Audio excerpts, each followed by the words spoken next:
Bernard Defessel, bonjour, Bonjour. bienvenue dans Carnet de campagne. Vous êtes vice-président de la région, premier vice-président du groupe des Républicains à l'Assemblée nationale. Vous êtes député sortant de la 9e circonscription des Bouches-du-Rhône et vous vous retrouvez au second tour face à La République en marche avec Sylvie Brunet qui vous a mis quelque peu en difficulté. Alors déjà, je voudrais savoir un petit peu votre sentiment. Bon, on sait très bien qu'on est dans une vague macroniste à l'heure actuelle. Est-ce que vous attendiez à cette espèce d'écart? Bon, on sentait un peu venir les choses quand Hmm. même. Les médias y avaient bien aidé en tout cas, parce qu'on sait très bien que pour les grands médias nationaux en tout cas, bon, ils ont été pris de macromania, c'est clair. Ceci étant, en difficulté, on verra.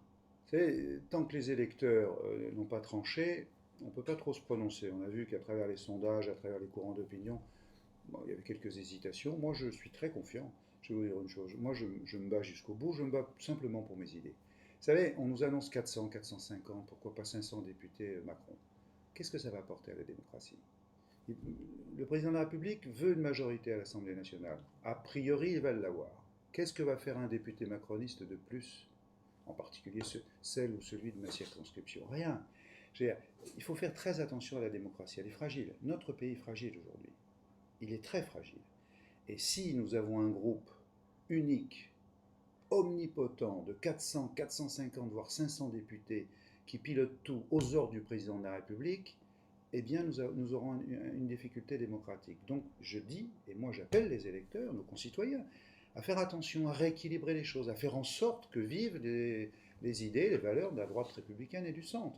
Voilà mon Alors hypothèse c'est quand même, générale. c'est vrai ce que vous dites, mais c'est quand même assez terrible parce que euh, on va peut-être arriver à faire que, en France, si se profile ce que vous dites, il n'y aura pas d'opposition, si ce n'est le choix Ouais. des extrêmes. Oui, Mais c'est pas arrivé par et hasard. puis on y va à l'encontre, si vous voulez, de l'idée soi-disant moderne du mouvement En Marche. Puisque En Marche va se transformer en parti politique. Et Mhm. vous allez avoir un parti politique dit entre guillemets central qui va peser 80% des postes de députés. Et donc on retombe dans le schéma des partis. C'est la Ve République, c'est la Constitution. Les partis concourent à l'expression du suffrage. C'est ça la règle. D'accord? Mhm. Et donc, qu'on ne nous raconte pas d'histoire, voilà, on peut bercer les Français comme ça d'illusions pendant 15 jours, 3 semaines, 2 mois, 3 mois, mais le soufflet va retomber, et attention. Et je dis aux Françaises et aux Français, attention, à nos concitoyens, faites attention. Vous avez besoin de députés qui sont une voix à l'Assemblée nationale. Pour, quand on me dit, mais est-ce que vous allez voter des projets qui sont de bons projets pour la France? Bien sûr. Moi, j'ai une formule qui est très simple. Moi, je préfère mon pays à mon parti. C'est net. Quand il y a des lois qui sont importantes pour notre pays, je l'ai vu pendant le quinquennat Hollande. Dieu sait si je n'étais pas pris d'un amour démesuré pour le président de la République qui a fait que des bêtises pendant 5 ans. Mais par contre, j'ai voté les lois contre le radicalisme, pour les moyens dégagés pour la lutte contre le terrorisme. Donc on peut positiver. Par contre, il faut des garde-fous. Et moi, je veux être une voix à l'Assemblée nationale qui porte d'autres valeurs et qui disent attention, là vous faites fausse route, là vous n'avez pas une bonne vision pour la France. C'est simple. Et donc j'appelle les électeurs, nos concitoyens, à réagir, à contrebalancer cette, j'allais dire un mot un peu. Non, le problème, c'est pas ça. J'entends tout ce que vous dites, mais on n'arrive pas en 2017 à une telle explosion. Oui, Ça ne vient pas comme ça. bien sûr, ouais, Donc, non, mais ça vient, on sait. D'abord, les Français, il y a une lassitude. Ça fait 1 an qu'on leur rebat les oreilles avec les campagnes électorales. On a commencé avec les primaires, à gauche et à droite. c'est-à-dire que Ensuite, la les Français sont allés présidentielle. beaucoup aux urnes aussi, hein. C'est-à-dire que Pardon? les Français sont allés énormément aux urnes Oui, en oui, très c'est ce peu que de je dis. temps. C'est ce que je Mhm. dis. Donc depuis 1 an, ils sont un peu lassés. Vous voyez le taux de participation. Moi, dans ma circonscription, c'est 47%. C'est grosso modo 12-13 points de moins que la moyenne habituelle, si vous voulez. Donc il y a un malaise. Les Français ont à la fois une lassitude et puis ils ont été, je dirais, fatigués psychologiquement, fiscalement par le quinquennat Hollande. Ils en sortent épuisés, les Français. Et donc, en plus, avec 1 an de campagne électorale, on peut aussi les comprendre. Mais on doit battre notre coulpe, c'est aussi de notre faute. C'est les partis politiques qui n'ont pas su se remettre en cause, c'est Voilà, clair. c'est la question que j'allais vous Bah, je poser. Vous, voudrais, vous pensez que les je voudrais, partis de gauche comme de droite, hein, les partis on va dire bien sûr, traditionnels, bien sûr, ne se bien sont pas sûr, remis bien en sûr. cause? Non, Pourtant, des signaux d'alarme, il y en avait. ouais, peut-être, mais bon, ils n'ont pas su le faire. Et donc, ils ont intérêt maintenant à le faire, et ils le feront dans la douleur. Parce que quand on ne sent pas les choses arriver, quand on ne fait pas les réformes quand il faut les faire, on est obligé de les faire, et dans la douleur. C'est ce qui va nous arriver. Mhm.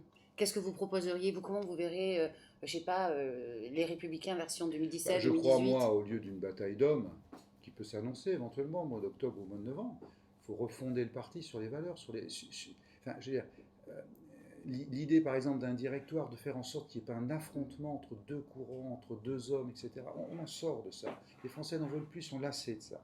Donc il faut se remettre autour d'une table, repenser le chemin qui est un bon chemin pour la France, à travers nos valeurs, à travers nos traditions, à travers ce que nous voulons, nous, pour les Françaises et les Français, et tranquillement rebâtir un projet. C'est comme ça qu'on fait. Et puis après se dégagera éventuellement une personnalité qui l'emportera sur les autres. Voilà. Mhm. Je ne sais pas la langue de bois de ce point de vue-là. Il faut qu'on se remette en cause. Bon, Et alors très d'accord. fortement. Donc Très vous dites qu'il y a fortement. un manque de cohésion et de cohérence. Peut-être qu'il y Ouais, a, si on regarde les dernières élections présidentielles, c'est vrai que on a vu que dans les partis, que ce soit de gauche ou de droite, on voyait que les candidats qui sortaient n'étaient pas portés par tout le monde. bah, ils ont Donc, été portés pour le nôtre à travers mhm. une élection qui l'a sélectionné, entre guillemets, une primaire. Et Je puis, pensais ben, pas qu'on doit les abandonner, ces et- primaires. ah, ben, moi j'étais contre. Moi je trouve que c'est contre l'idée de la Ve République. Voilà. Donc, bon, mais c'était la modernité. Vous savez, la modernité en ce moment emporte tout. Moi j'ai le souvenir en 2000, quand on a voté la loi sur l'équilibre entre les hommes et les femmes, on avait certains de nos camarades députés qui ne comprenaient pas ça. Je leur dis, mais c'est la règle, il faut y aller. Bon. Et puis ensuite, on a fait la modernité sur le quinquennat. Ça, c'était. Alors, on sautait sur nos chaises en disant, il faut faire le quinquennat, 7 ans, c'est trop long. Résultat, on a fait le quinquennat. Est-ce qu'on en est mieux sorti? Bien sûr que non. On a des élections législatives qui sont immédiatement derrière une présidentielle, qui sont plus déconnectées finalement de la présidentielle. C'est pas bon pour la démocratie. Donc, sous couvert de modernisme, entre guillemets, on fait des erreurs, on fait des bêtises. On suit le courant, on est un peu des moutons, et on suit le courant de l'opinion publique. L'opinion publique a souvent raison, pas toujours.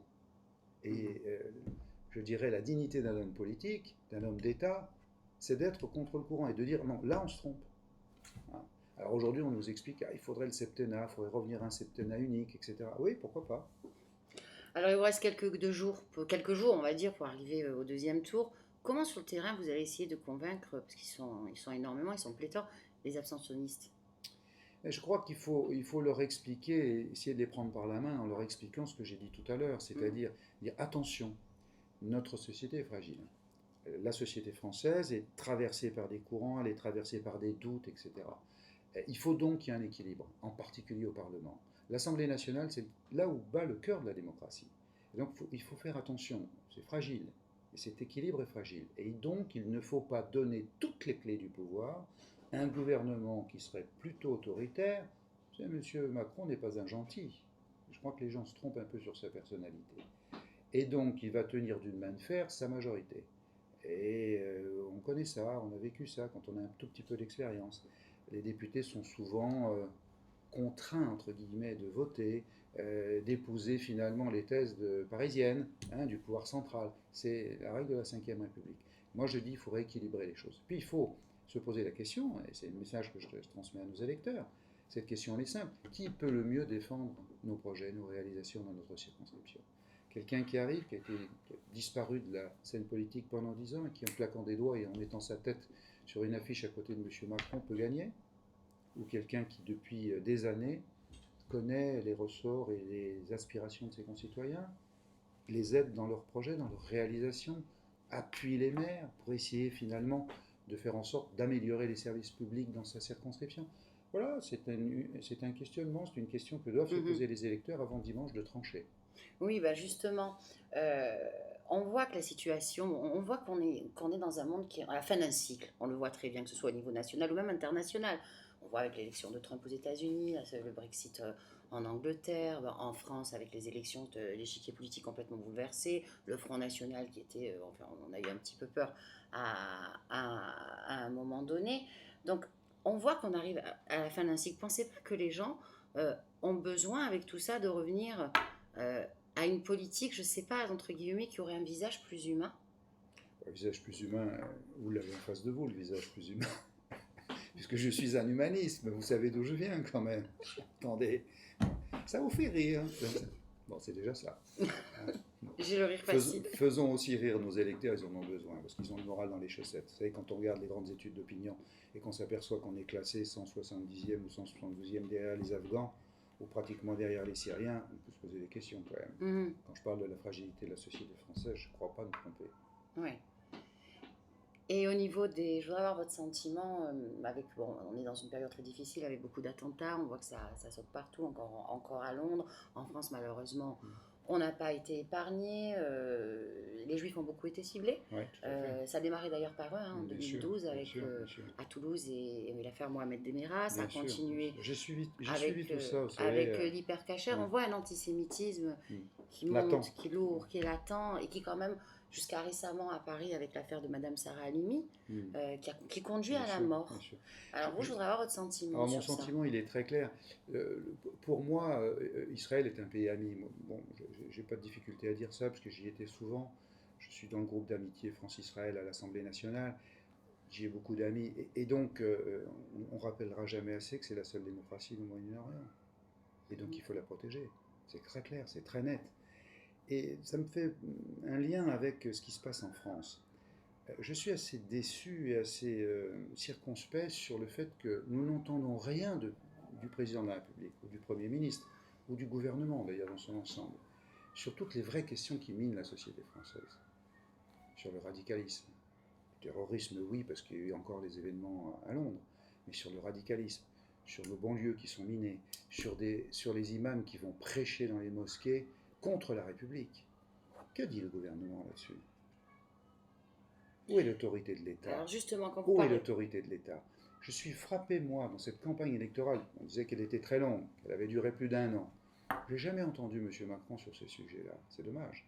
C'est dommage parce que c'est un vrai sujet. C'est un vrai sujet qui mine notre société. Quand on parle de radicalisme, justement, c'est pas maintenant qu'on doit se poser la question. Il y a 20 ans, un collectif de professeurs avait écrit un livre qui s'appelait Les territoires perdus de la République, où on parlait de ces milieux intégristes qui commençaient dans les quartiers, de cette montée d'un antisémitisme radical qui montait aussi dans ces quartiers. Ça n'a alerté personne. Il y a eu beaucoup de choses qui ont été faites, des associations qui ont été fermées, donc une proximité qui n'a plus lieu. Donc je pense qu'à ce niveau-là, c'est tout le monde qui doit se remettre en cause. Comme souvent, on s'est mis la tête dans le sable. Comme souvent, on ne veut pas regarder les problèmes en face. Et il serait grave aujourd'hui de ne pas les regarder en face, de ne plus le faire. Parce que c'est un vrai sujet. C'est un vrai sujet qui mine la République.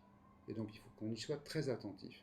Alors après, bon, il y a les postures politiciennes, gauche, à droite, etc. Peu importe. La voie, c'est la République. Avant de se quitter, Bernard Deflesselles, si vous aviez une devise, laquelle serait-elle ? En avant toute ? Oui, pas en marche toute. Hein, on l'a fait pas celle-là. C'était un trait d'humour. Ni en marche arrière. Ah, surtout pas. Tout pour mon pays. Merci infiniment et à très bientôt. Merci.